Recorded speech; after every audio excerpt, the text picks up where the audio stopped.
Yo, what is up, fam? It's your boy Legend, and I am back with another video. What if godly Naruto got a harem in the Attack on Titan universe? If you guys like this video, make sure you hit that like button, subscribe while you're at it. You already know the like goal for this video is going to be 6 likes. That's going to be the new like goal for probably a good 2 weeks. So hit the like goal, subscribe while you at it. And without further ado, let's just get into this intro so we can start this What If.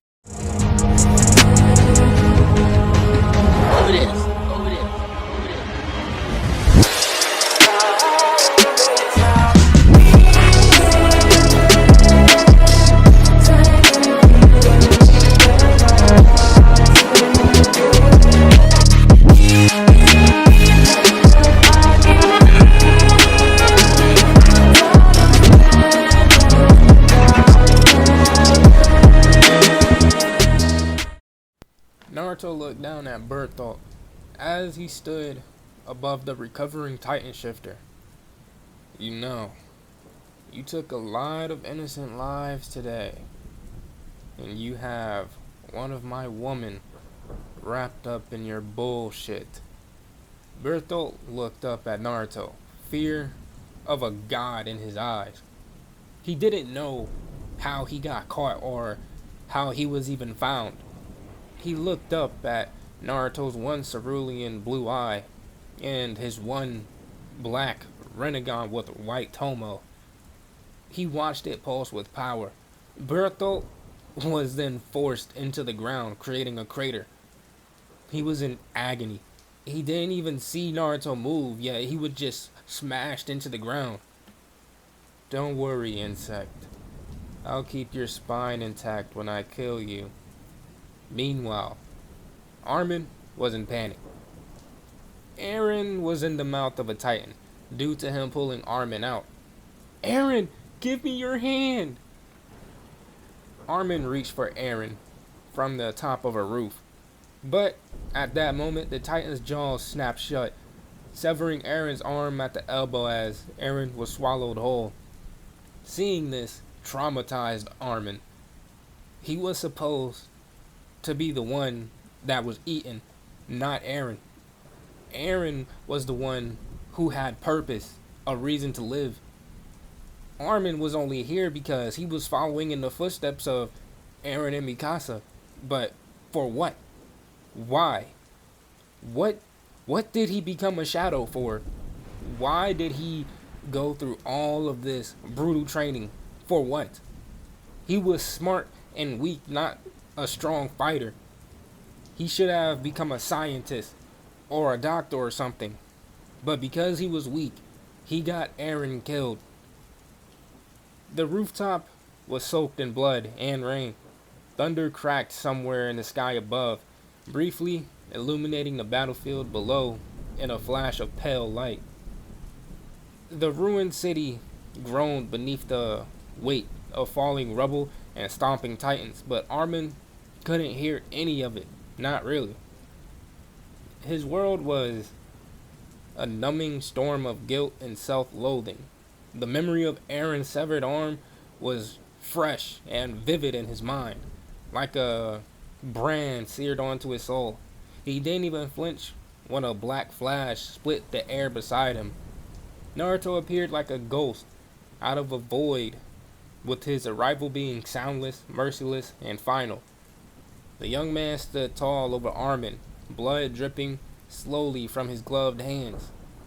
In his grip was a worn black rag, which he used to methodically wipe the blood away. His expression was calm, hauntingly calm, as if the death, destruction, and chaos unfolding around him was nothing more than background noise. Get up, Armin, Naruto said, voice steady as stone. Me and you both know we don't have time for this. Armin slowly looked up, eyes bloodshot, cheeks streaked with rain and tears. He didn't understand. Naruto stood there like none of this affected him. Like lives weren't being lost every second. Why do you act this way? Armin asked, bitterly, his voice cracking. Eren just died because of me. And you act like you don't care. Why do you act like you don't give a damn about anyone? Are you really that heartless? There was a pause, and then Naruto chuckled. It wasn't cruel, it was tired, heavy, like someone who had heard this question too many times to count. Without saying a word, he sat down next to Armin on the ledge, the wind catching his long black trench coat as he looked over the burning rooftops. Look, Armin, Naruto began, eyes narrowing at the horizon. I'm going to let what you just said slide. You think you just lost someone to a titan. That pain's real. I'm not taking that away from you. He turned to look at Armin, and in that moment, there was no godlike power, no unshakable aura, just a man with a story far too heavy for one life. But there are still people you can protect, Naruto continued. Maybe not with your fists, but there's more to war than just violence. There's strategy, planning, insight. That's why you're one of my shadows. You're smart, Armin. What you lack in muscle, you make up for in brilliance. Do you think I pick my people at random? Armin lowered his head, but he listened. I do care, Naruto said softly. There are people I love, people I'd tear the sky down for. I'll give you 5 names. Ani, Historia, Mikasa, Ymir, and you. Armin's breath caught. That's just 5 names off of a long list. Naruto stood, the wind blowing his blood-stained rag into the air behind him. He extended a hand toward Armin. I act this way because I've seen too much. I've seen titans bigger than cities crush children like insects. I've seen one of my first friends try to kill me with hate in his eyes.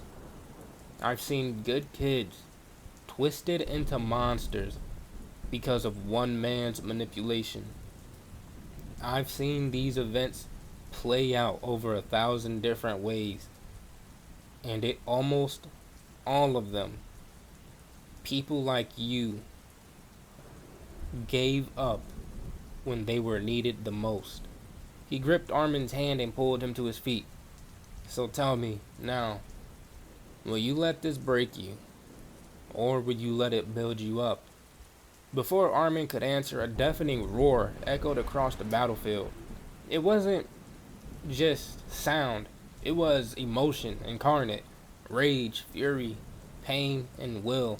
Armin covered his ears, instinctively flinching.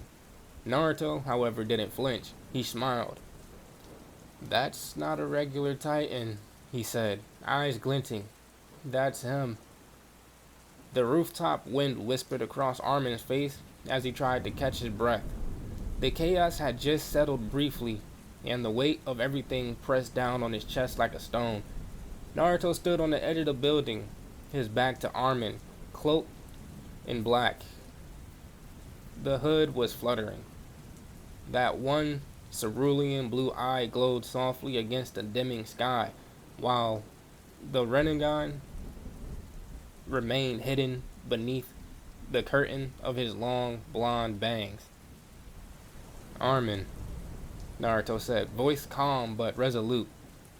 Gather the rest of the shadows. Meet me on the 3rd tallest building in this sector. You have 15 minutes. Without a word, Naruto turned, took a step into the open air and vanished mid-fall in a pulse of black lightning. No sound, no trace. It's just a blur and absence. Armin stood in awe, mouth slightly parted. The godlike figure he followed wasn't just a leader, he was something far beyond comprehension. Armin looked down at the maneuvering gear that he wore. The canister still had a little more than half left. Not ideal, but it was enough. He took a breath and launched into the air, grappling from roof to roof. Meanwhile, far above on top of wall rose, Naruto appeared in a flicker of a shadow. He walked forward with lazy steps and stopped at the edge, peering down. Below, a horde of mindless titans gathered, ranging from 5 to 15 meters tall. They clawed, scratched, jumped, and stumbled at the wall, desperate to reach something they couldn't even see. Their instincts drove them. Naruto smirked. That's an interesting theory. Do these mindless titans know what's up here? To his left, nestled in a hollow he had carved with chakra, sat a large crystal structure, a deep violet prism of solidified earth, wind, and water chakra. Inside it, preserved in stasis, was the skull and spine of Bertholdt Hoover, still intact. It's still brimming with shifter spinal fluid. Naruto picked it up, the crystal humming faintly against his palm. Without warning, he tossed it to the other rooftop of a building across the inner wall. Instantly, every titan below let out a blood-curdling scream and turned, scrambling like frenzied insects toward the new target. They began their futile ascent again, scaling each other and collapsing in tangled piles. Naruto chuckled. So that's how it is. With the pulse of his Rinnegan, a dark swirling portal opened beside him. He tossed a crystal block inside of it, and it vanished without a sound, and the portal snapped shut. Then, Naruto vanished in another black flash. Naruto reappeared atop the third tallest building in the district. He sat, cross-legged, silent, watching and waiting. Exactly 3 minutes had passed before the first forms appeared. Annie and Mikasa landed in perfect sync, their boots skidding softly on the flat rooftop. Mikasa's eyes darted, searching, but she said nothing. Sasha arrived 30 seconds later, slightly out of breath. Then came Historia and Ymir, followed by Mina, and at last, Armin. Mikasa stepped forward, her gaze flicking throughout the group. Has anyone seen Eren? He was with Armin, wasn't he? The silence was deafening. Everyone either shrugged or just said that they didn't know where he was. Mikasa's stare locked onto Armin. You were with him, right? What happened? Where is he? Armin froze. His hands clenched into fists at his sides. His eyes welled. But he turned away, voice trembling.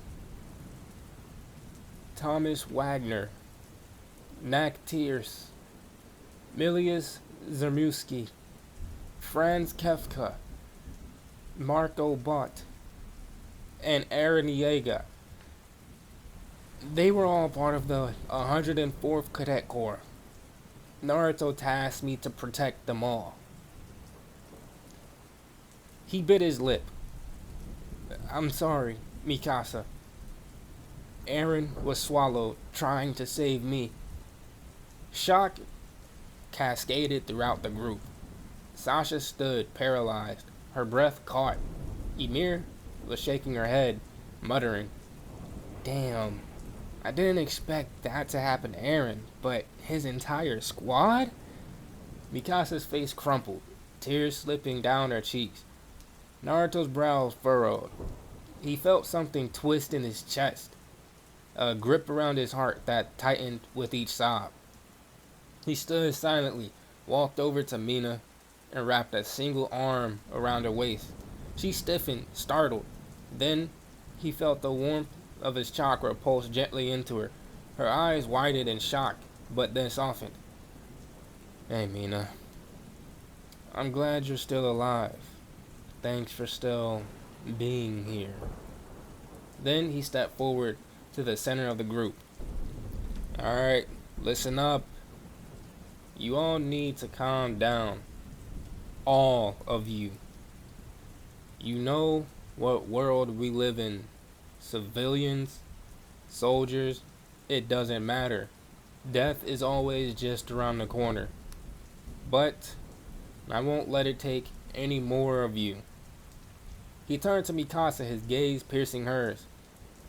Mikasa, you don't live for Eren. He was your brother, yes. But people look up to you. They draw strength from you. Crying won't bring him back. But you standing strong, that might keep the next person alive. He pulled her into a gentle hug, arms wrapping softly around her waist, chin resting on top of her head. It was a surprisingly tender moment for someone so feared in their training. The group stared, stunned. Stand tall, Naruto whispered. Let them see why you're someone worth following. He wiped her tears away gently, then turned back to the edge of the roof. I know most of you should be low on fuel, yeah? And the supply team's trapped. So, here's the plan. He pointed to a building a little far off, about 500 yards away. That rooftop, that's our rally point. Get there and wait. Annie, Emir, and I will clear out the Titans outside of the supply tower. Before he could say more, a deep, visceral roar echoed through the air. Another followed, but this one was less intense. Everyone turned. Two Titans were facing each other. One was larger than average, with a glimmer of sentience in his eyes. The intelligent one raised his fist, as if he were a boxer. Mikasa narrowed her eyes. What kind of Titan knows how to fight like that? The other Titan charged in. The first Titan threw a devastating left hook, bone cracking and flesh ruptured. The impact sent the other's head flying, slamming into the supply tower. The group stared in horror and awe as the Titan looked down at his regenerating fist. Then it simply just crushed the nape of the other Titan by stomping on it. Naruto's eye gleamed. And there he goes. The raw power it displayed, the way it fought with intelligence and intention, it was a scene that didn't belong in their world. Yet Naruto acted like it was just another Tuesday. Yo, come on. The sound of Naruto's fingers breaking the silence brought all eyes back to him. Alright, he said casually, as if they hadn't just witnessed a Titan knock another's head clean off with a boxer's hook. Back to the plan. The others just stared, baffled at his tone. It wasn't that Naruto didn't care. Mina was starting to realize it was something else entirely. It was the way he carried himself. The way his eyes barely flickered, even after witnessing something completely unheard of. His face was too calm, too calculated. And that chuckle earlier, it wasn't one of amusement. It was knowing, like he'd seen it all before. Mina narrowed her eyes slightly. Naruto was beyond special. More than just a skilled warrior or some handsome, otherworldly genius. There was something ancient in him. Something buried under those cerulean and Rinnegan eyes. And the way he touched her earlier, a hug that triggered visions, memories that weren't hers, but were. She shuddered, but not from fear. Naruto stepped forward again. Once we get to that building, he pointed to the structure, a few meters away. Annie, Ymir and I will clear out the titans surrounding it. Once that's done, then I'll just teleport you all into the supply tower." Everyone blinked. Sasha tilted her head. "Teleport?" she said flatly. "Mm-hmm," Naruto said as he stepped beside her, gently taking her hand. Sasha blinked, then felt a strange tingling crawl across her palm. Naruto let go and Sasha found a spiral sun pattern glowing faintly on her skin. "What the hell is this?" she mumbled. Naruto moved on to Historia next. As he took her hand, she felt heat rush to her cheeks. Pause. The fuck I'm saying pause for? That's not even gay. He stepped midway, his entire demeanor shifting. "What the hell?" he whispered, more to himself than anyone else. Historia blinked, looking up at him. What? Naruto tilted his head slightly, staring at the sky. "You guys hear that?" Everyone froze. Mikasa looked up. "Hear what?" Naruto began walking towards the roof's edge, unconsciously pulling Historia along by the hand. Mina watched the scene, narrowing her eyes again. The way Naruto just moved, it was all instinct, purpose. Historia tried focusing, and after a few seconds, her ears caught something. It was a distant hum. I hear something," she said. Moments later, the others nodded, their eyes scanning the sky. Then they saw it, an airship. It cut across the clouds above Wall Rose like a blade. The bay doors opened, and a lone figure fell, plummeting like a comet. Naruto's eyes widened. No, that's not right. The figure stabbed themselves through the hand mid-air. Thunder boomed as yellow lightning swallowed the body, the shockwave tearing through several buildings. When the smoke cleared, a quadrupedal titan crouched low and scurried out of sight. Naruto's thoughts were a storm. Why is she here? Why now? If Piek's here, then that has to mean he's probably nearby too. The others turned to him, panic and confusion mounting. "Was that a person?" Mina asked. "Did she just turn into a titan?" Sasha stammered. Naruto took a moment before responding. Alright. All of you, quiet down and listen. Titans aren't born, they're made. People are injected with a serum. It's more of a punishment in another society beyond the walls. That's where most of the Titans come from. But that's not the beginning of it. Not even close. They all looked bewildered.